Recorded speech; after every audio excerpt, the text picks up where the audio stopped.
Today I will show you an action comedy, horror film from 2015, titled I Am a Hero. Spoilers ahead, watch out and take care. Hideo Suzuki, a manga artist assistant, is drawing with his coworkers in an office, listening to the news. A news reporter is describing an incident in which a dog badly bit a 45-year-old woman. The police couldn't figure out what exactly happened because the woman started talking nonsense after the accident. The next news story is about a 35-year-old man who was arrested because of performing obscene acts. One coworker notices how the news is becoming weird and Mitani, a coworker, makes fun of Suzuki and manga artists. Suzuki then explains how manga is the peak of Japanese culture and that it's an honor to be a manga artist. He motivates the other coworkers and everybody yells, "Manga is the best." Night comes and Suzuki arrives home. In his apartment, he watches TV with Teko, his passive-aggressive girlfriend, and draws. He looks at his manga award and motivational quotes like, "The Steve Jobs of manga world," and, "The road to manga is harsh." Suzuki looks for inspiration for his next comic, so he takes a rifle from his cupboard and looks at himself in the mirror. In the morning, everybody is sick and coughing at the publisher's office where Suzuki is showing his new manga comic about a macho guy protecting his girlfriend with a rifle. The publisher doesn't like the comic, says the protagonist is too normal and tells Suzuki to do a better job in the future. Then, another manga artist, Sensei, sees Suzuki. Sensei is more popular than him but shared the Newcomer Manga Artist Award with Suzuki 15 years ago. Later in his apartment, Suzuki is fighting with Teko who wants to sell the rifle so they can get at least some money and pay rent. She also wants to sell his award along with his manga books. Teko is sick of Suzuki's failures and his unfulfilled dreams of becoming the next best manga artist. So in a fit of rage, she breaks up with him and kicks him out of the apartment. Suzuki then goes to the park with his gun and starts looking at Sensei's comic book. Sitting next to him is a homeless man who is shaking and looks like he is in pain but Suzuki doesn't pay any special attention.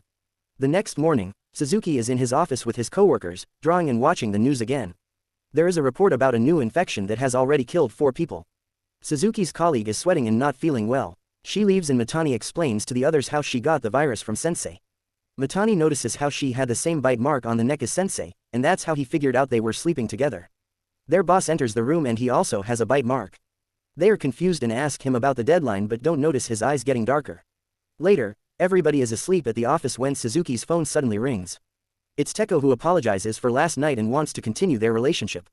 While talking on the phone, helicopters pass over the city, but Suzuki is too focused on Teko and doesn't pay attention again.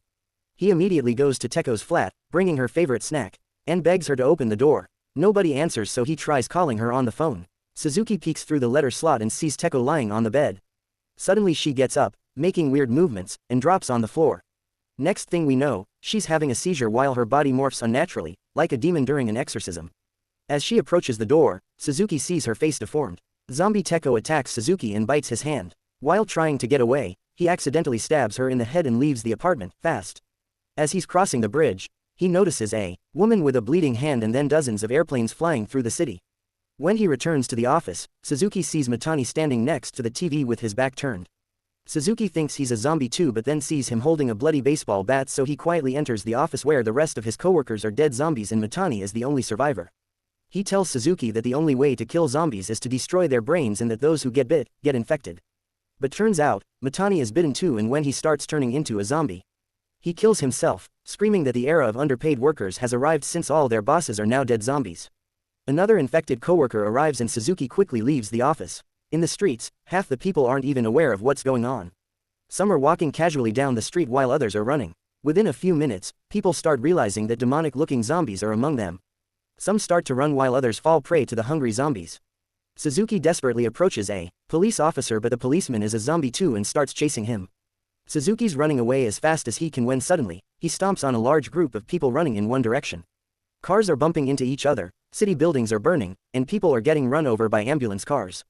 In all that mess, Suzuki notices a cab driver who's sleeping in the taxi and is completely unaware of the zombie apocalypse. Before entering inside, Hiromi, a high school student, approaches him.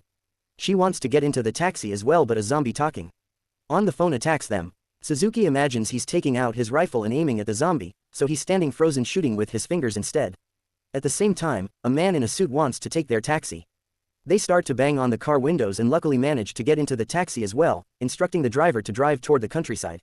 On the cat TV, the news reports the attacks as riots. It's obvious that nobody has answers, so they switch to Tokyo TV and see an anime cartoon being broadcast. Suzuki thinks Tokyo is safe because they are showing anime, but soon the channel ends the cartoon and starts reporting the attacks. As they are watching, the guy in the business suit is talking on the phone, instructing someone to shoot everyone, even the prime minister if necessary. When he hangs up, he starts complaining about the poor and suddenly reveals a bite on his arm. His blood vessels quickly turn black. He's turning into a zombie while saying, "Hey poor people, give me a tissue." The taxi driver isn't aware that the businessman is turning into a zombie, so he gives him a tissue. The new zombie then bites him and then complains about poor people's meat quality. The driver opens the car door and Suzuki manages to push out the zombie. Everybody takes a sigh of relief when the taxi driver's veins start turning black too. He starts telling them how he was an excellent taxi driver for 30 years with no car accidents. Then, gets angry about it and starts driving like a madman. Hiromi goes to the back seat and it's lucky she does because the taxi driver soon starts attacking them. Suzuki and Hiromi put on their seatbelts because the car is going at a high speed. Soon, they crash into another car and start tumbling. When Suzuki wakes up, the car is turned over but Hiromi is alive. When they leave the car, they see how the entire road is blocked because of a massive car collision. All the cars are empty and there's nobody on the road, so Suzuki and Hiromi sit on the sidewalk and start browsing the internet to find out what's going on. They read how the virus's name is ZQN, how it corrupts the personalities and bodies of the infected, causing body disparities. They read a theory that the virus will die if you climb Mount Fuji when the phone's battery dies. Night comes and they find an abandoned house to sleep in. While they are eating the melon bread Suzuki bought for Teko, they start talking about Suzuki's riffle. He tells Hiromi he didn't use it because taking out a riffle in public is against the law. He sees it more as a protection charm. Hiromi then says she also has a protection charm, her earphones. They start listening to music and she opens up, telling Suzuki she feels safe with him. When they wake up the next morning, Suzuki stares at her while she's sleeping. He likes her even though she's underage. But he notices a bite mark on her neck and takes out his rifle to protect himself. Hiromi then explains how she was bitten by her neighbor's baby 2 days ago and that ZQN can spread through breast milk, so she's probably infected. Hiromi doesn't mind Suzuki killing her cause she's got nothing left in this world anyway, but Suzuki refuses and tells her he was bitten too. He takes the rifle and swears to protect her until they reach Mount Fuji, hoping to kill the virus. They start their scary adventure and pass through a forest when Hiromi starts feeling unwell. She asks Suzuki to leave her cause she doesn't want to eat him. As a farewell gift, she gives him the earphones for good luck and begs him to leave as she starts turning. Suzuki starts running through the forest and approaches a man he notices from afar. But, the man is just another zombie. The zombie attacks Suzuki and is close to devouring his face when Hiromi arrives out of nowhere, kills the zombie, and saves Suzuki. With a half-demonic, half-human face, she starts taking out the zombie's body parts but doesn't hurt Suzuki. Instead, she helps him get up. Next thing we know, Suzuki and Hiromi are sitting near a trailer park, and Suzuki's searching for canned food. Half-zombie Hiromi is not speaking and it's obvious how she has certain zombie instincts.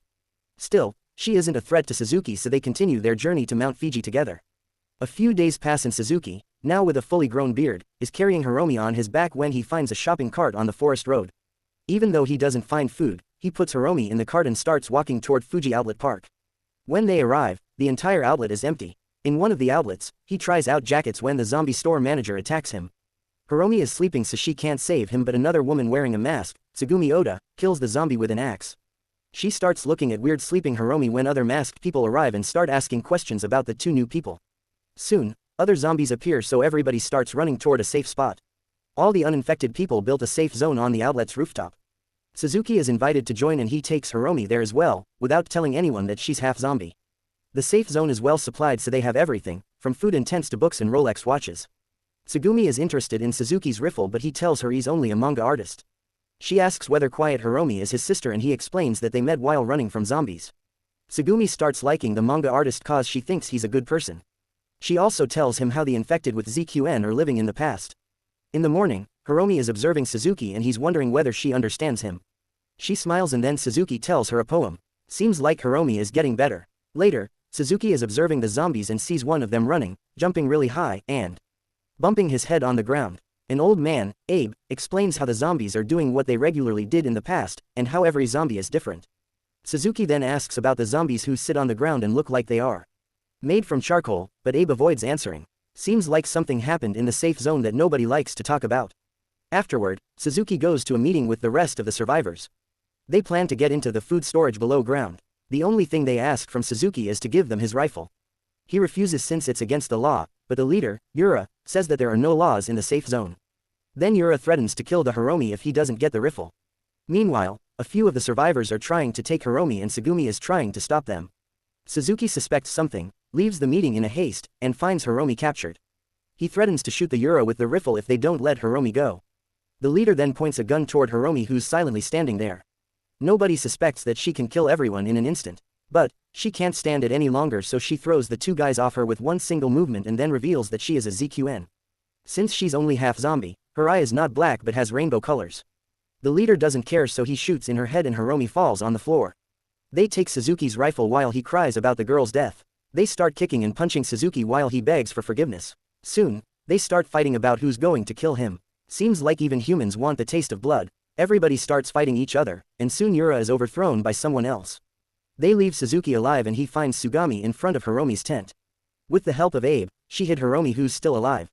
Tsugumi explains to Suzuki how Hiromi is not like the other ZQN because she has a pulse. She also tells him how ran away from her duties and left her patients alone in the hospital, admiring Suzuki that he saved Hiromi. Suzuki's still sad because he couldn't pull the trigger on Yura and because he lost his gun. He thinks he's a coward and a loser, but Tsugumi tells him that he's just a good person. Suzuki then apologizes for being a human without any good qualities and asks Tsugumi to take care of the girl because he has to go to the food storage with the others. Later, a few survivors are hitting pans to draw the zombies' attention to the roof while the others are heading toward the underground food storage from the other part of the building. When they arrive below the building, everything is dark and one of them makes noise by mistake. While they are walking, someone turns on the lights but nobody questions this. They immediately find the storage, but little do they know, somebody is looking at them through the security camera.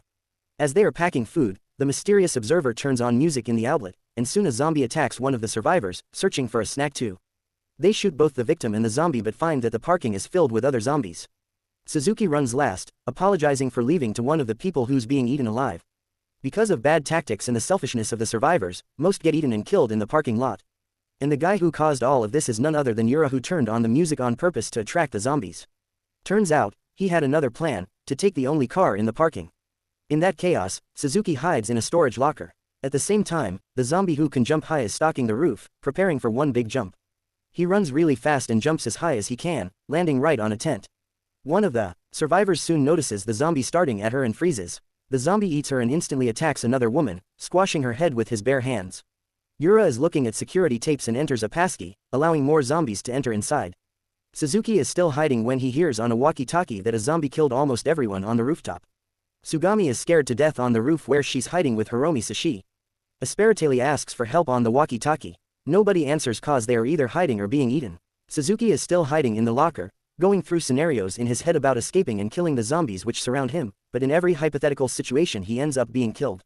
His fear and imagination are getting the better of him, so he decides to stay in the locker, but he hears Tsugumi crying on the walkie-talkie, reminding him of Hiromi. He knows he must overcome his fear, so he starts yelling and gets out of the locker. Suzuki immediately gets attacked by a zombie that bites him, but luckily, he is wearing 10 Rolex watches on his wrist and the zombie doesn't infect him. Suzuki then takes the walkie-talkie and tells Tsugumi he's on his way. But the two of them decide to meet at the parking lot and take one of the cars.